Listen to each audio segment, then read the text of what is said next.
नमस्कार मंडळी, स्वामी संगीता व्लॉगमध्ये मी संगीता तुम्हा सर्वांचं स्वागत करते। आज स्टडी चॅलेंजचा दुसरा दिवस आहे आणि आजच्या दिवसाची सुरुवात पण थोडासा कोमट पाणी पिऊन आणि थोडा नंतर ब्रश करून झाली आणि नंतर मग मी अभ्यासाला बसले। आज मी 4 वाजेच उठले, त्यामुळे 4:30 ला अभ्यास सुरू केले। आज जे आपण 10 दिवसाचा स्टडी चॅलेंज ठरवलं आहे त्यामधील आज दुसरा दिवस आहे आणि या दुसऱ्या दिवसाची सुरुवात मी व्यवस्थित केलेली आहे 4 वाजे उठून सनी।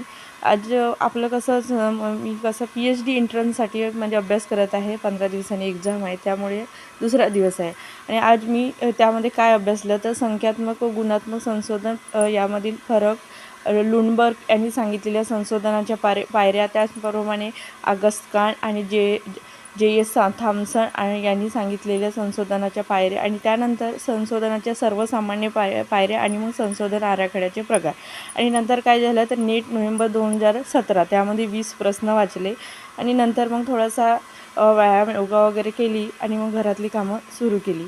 नंतर मग जेवण वगैरे करायला घेतली, पण आधी त्यामध्ये माझ्या अभ्यासाच्या व्यवस्थित थोडं असं मनन वगैरे सुरू होतं, कारण आज स्वामीचे बाबा सकाळी बाहेर गेले, त्यामुळे स्वामीसुद्धा आज लवकरच उठला आणि मग त्याची पण गडबड होती। मग त्याला पण मध्येच एक असं मूळाक्षराचा चार्ट वगैरे त्याला वाचायला दिली होती आणि अशा पद्धतीने ह्या झालं।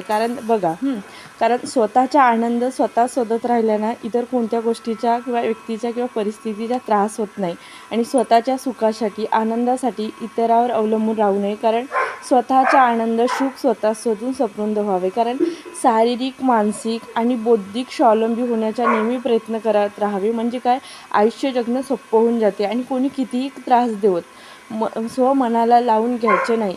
निर्भीडपणे एक पाऊल पुढं चालत राहायचे, कारण एक पुढं चालत राहिल्याने आपण एक दिवस आपण जे ठरवलेले ध्येय आहे ते आपण पूर्ण करत असतो। कारण स्वतःच्या अस्तित्व निर्माण करण्यासाठी धडपड करणे हे आपलं जिवंत असण्याचे लक्षण आहे। आपल्या कार्यात सक्रिय राहिल्याने कार्यशक्ती वाढते आणि जीवनशक्ती वाढते। शेवटी हेच खरे आहे, थांबला तो संपला, म्हणून अजिबात थांबायचे नाही। एक पाऊल पुढे टाकत राहायचं, थोडा का होईना अभ्यास करीत राहायचं, आपल्या अभ्यासाचे नियोजन करत राहायचं। आपल्या कामातून वेळ चोरायची, पटकन आटपून घ्यायचं, पटकन आणि आपल्या कामावर फोकस ठेवायचं, ठरवलेले काम आपलं व्यवस्थित होतं। कारण दुसरा किंवा कोणी काही म्हटले यावर विचार करण्यापेक्षा आपण काय करतो यावर जर विचार केला, स्वतःच्या कार्यावर लक्ष केंद्रित केले तर आपण खूप समस्या ह्या सहज सुटतात आणि आयुष्य हे सुखकर होते। MPSC किंवा इतर स्पर्धा परीक्षांचा अभ्यास करणारे अजिबात गाफील राहू नका, कारण गेलेली वेळ पुन्हा येत नाही, म्हणून रोज थोडं तरी अभ्यास करीत राहा। स्वतःची इतरांशी तुलना करू नका, कारण आपण कितीही सर्वसामान्य म्हटले तरी आजही आपल्या प्रत्येकाची सामाजिक, आर्थिक आणि कौटुंबिक परिस्थिती खूप वेगवेगळी आहे आणि पुढे जाण्यासाठी प्रेरणा नक्कीच घ्यायला हवी, परंतु त्यासाठी तुलना करायची नाही तर मेहनत करायची। स्वतःची स्वतंत्र ओळख निर्माण करण्यासाठी स्वतःवर काम करीत राहायचं आणि अभ्यासातल्या परीक्षेच्या चुका शोधून त्यावर काम करत राहायचं। माझा हा स्टडी चॅलेंज तुम्हाला कसा वाटते ते तुम्ही मला कमेंट बॉक्समध्ये सांगा, कारण मी स्टडी चॅलेंज स्वतःला मोटिवेट ठेवण्यासाठी करते। मी रोज असं थोडंसं प्राणायाम वगैरे करते, त्यामुळे थोडंसं आपल्याला मानसिक शांती वगैरे मिळते।